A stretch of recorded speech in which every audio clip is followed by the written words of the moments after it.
All right, so today I'm gonna give a second impression of the FPV drone. A lot of people are really upset that I'm being so critical of this product. You gotta keep in mind that you're spending $1,200 on this flying machine. And I wanna make sure that people understand what they're getting. So I have every right to be critical because one, when you sell these, you don't want them to be returned to you because people are dissatisfied. So you wanna give the best possible explanation of what this drone is. So I'm gonna fly it out here by the water. If you can't tell, it is a little bit windy. Palm trees are blowing a little bit. It's probably blowing about 10 to 15 miles an hour, but it's a really nice clear day. And I'm just gonna take it out over the water for a nice, smooth, I'm using air quotes with one hand, cinematic flight. Let's get started. It really shouldn't be no arguments, cause you're now viewing the greatest of all time, saying I can't get better. Alrighty, so we're gonna test this out again, do a second impression, I guess. But I'm gonna do like a stick cam because you all seem to really like the stick cam. When I do that, I'm gonna sort of talk over it. It is a little bit windy, so I'm gonna apologize for any wind noise. I use a GoPro when I do the stick cam, so I'm not sure if it's gonna work or not. I probably need to get one of those little foamies to prevent some muffling and wind noise. Freewell did send me a set of ND filters for this. I really don't wanna make a dedicated review for ND filters. You already know what ND filters are. I'm gonna throw them on here and I'll just tell you what filter I'm using and what it is and all that shit, so you know. Wow, this is pretty nasty. Bunch of mutilated snapper. Huh, dead fish. All right, so a couple of things here before I get started. I did go ahead and finally got my straps in. I got my bitches on my strap. Where's my girl? Where's my girl? There's my girl. Whew. There's my girl. I'm gonna call her Tracy. I put the foamies. So this right here, the foam, if you buy these, if you get this kit, doesn't matter. If you get the V2 goggles or any DJI goggles, definitely get these foamies. You'll thank me later. They feel great on your face. And, oh, I did get the motion controller, but I'm not gonna try that out today. I gotta get the battery. Where the fuck's the battery at? I had sunglasses on, so I couldn't see. All right, so got the battery. I really am liking these for the goggles. This is such a convenience to have these. They charge pretty quickly and they last a good little while. So, I mean, no matter what, if you like any of this from this release, definitely get these. Get one of these batteries. You'll love it. All right. I got the goggles. I'm gonna throw those on my head. People are gonna start staring because nobody understands this. All right. This is also a little annoying here. These little, I don't know, they're really thin. Sort of a pain in the ass. Fiddly little things. Like I said, I did go ahead and take my tension off that, so now my stick drops down nice. It feels literally like the Tango 2. I'm gonna go ahead and turn that on. Where did I put the ND filters? Oh, they're in my pocket. Right on the front of here, and they weigh almost nothing. I mean, this thing weighs nothing. This ND filter. I'm just gonna also clean that lens down a little bit. All right, so that's it. That looks sort of goofy. I don't know if it's gonna obtrude the view. I guess we'll find out here in a second. Let's plug this in. Let's power on the drone, and we'll go from there.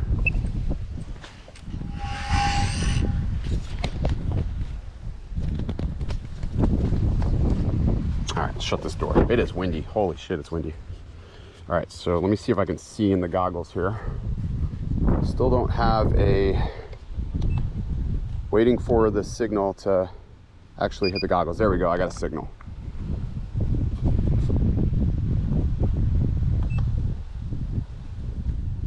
It's trying to, it's literally updating the fucking firmware on the battery. You can't see this, but I can see it. What the hell? Are you kidding me? It's literally updating the firmware. I can see it in the goggles. This is some bullshit. All right, I guess I'm gonna stop this GoPro recording. You can't, I don't know, maybe you can see it. Oh, can you even see in the goggles? I guess you can. It's updating the firmware on the freaking battery. I mean, I love the safety of it, but that's fucking inconvenient. I mean, nothing worse than the captain saying before you take off that there's an issue with the plane. That's literally the equivalent to that. I'm going to start in manual mode. I'm going to fly at about 25 degrees tilt. I'm going to record on the goggles, and I'm going to record on this. Is this recording? There it is. All right. There we go. And we are off and away.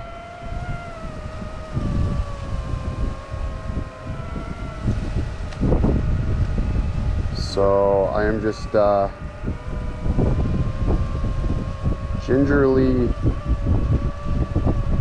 flying around the flats. I'm not doing anything crazy.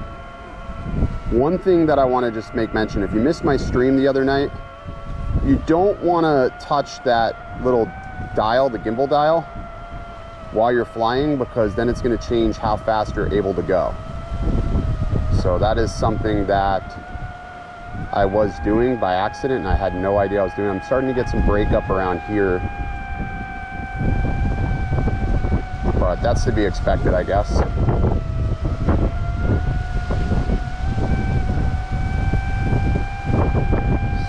So flying.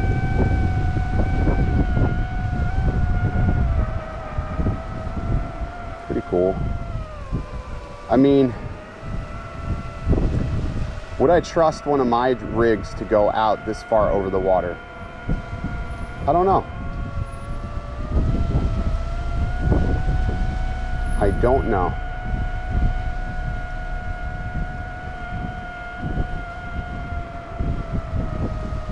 I don't know if I would do it or not. I mean, this is a whole different animal here.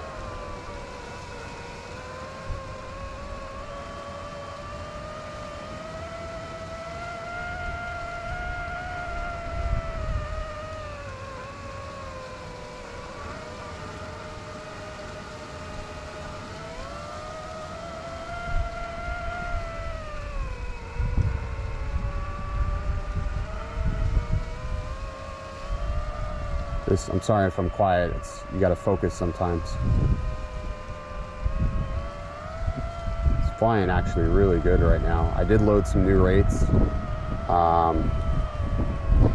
The wind, I don't know if you're gonna be able to pick up the wind like the bobble.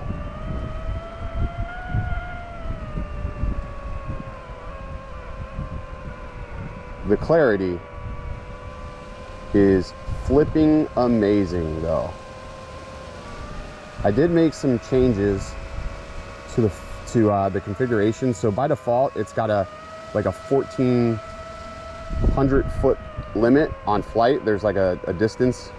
So now that I've disabled that, it's letting me fly as far as I want to go.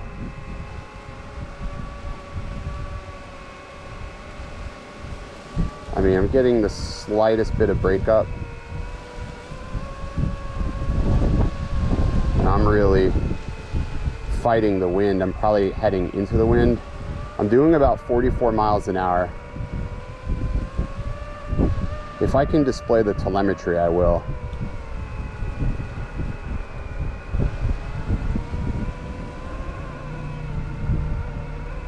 People are driving by me, they're probably staring like, what is this dude doing?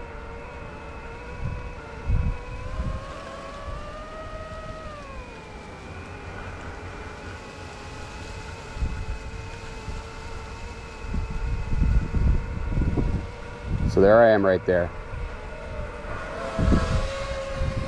Let's see if we can catch that car. He wasn't going very fast.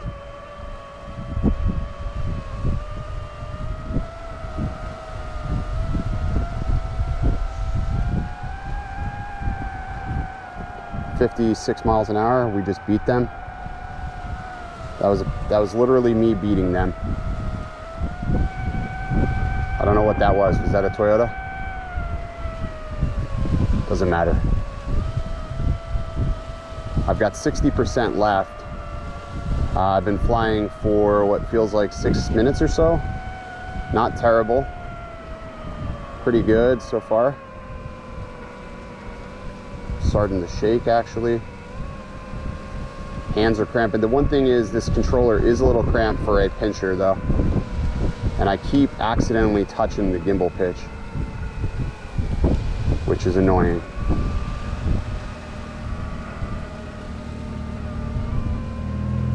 I can see a little bit of the ND filter in my field of view though.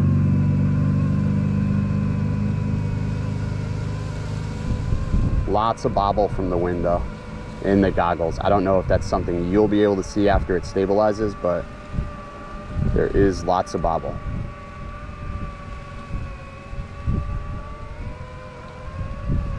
I am flying in full manual right now, so there is no stabilization, just flying full manual. No tilt limiter on. I hear it.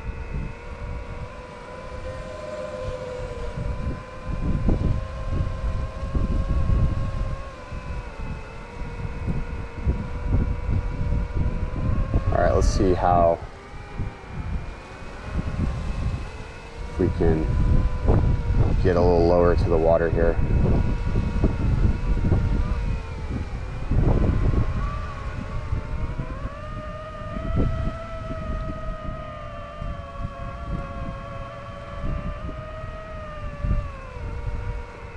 Wow. It's crazy that there is just no breakup.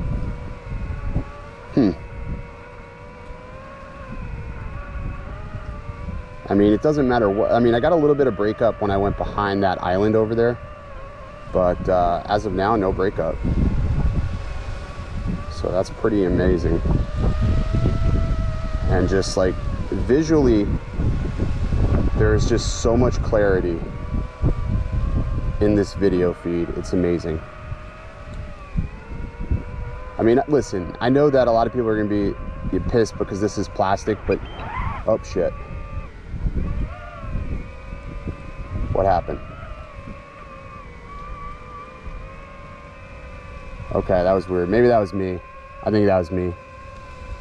It flipped into normal mode. See, that's what I'm saying. This controller is a little bit cramped and it just flipped it into normal mode. Like, all right, well, is that better than... Actually, did I flip it into normal? No, I'm still in manual mode. I wonder if it takes itself out of sport mode after a period of time, because I'm at 40%. That was weird. That was weird.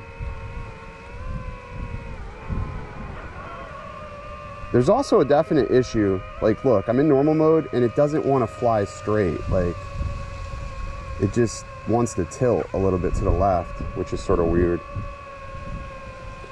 Like, if I let go of the stick, see how it's tilting? Maybe they could fix that with firmware. I don't know. All right, let's do this. Let's come in for a landing.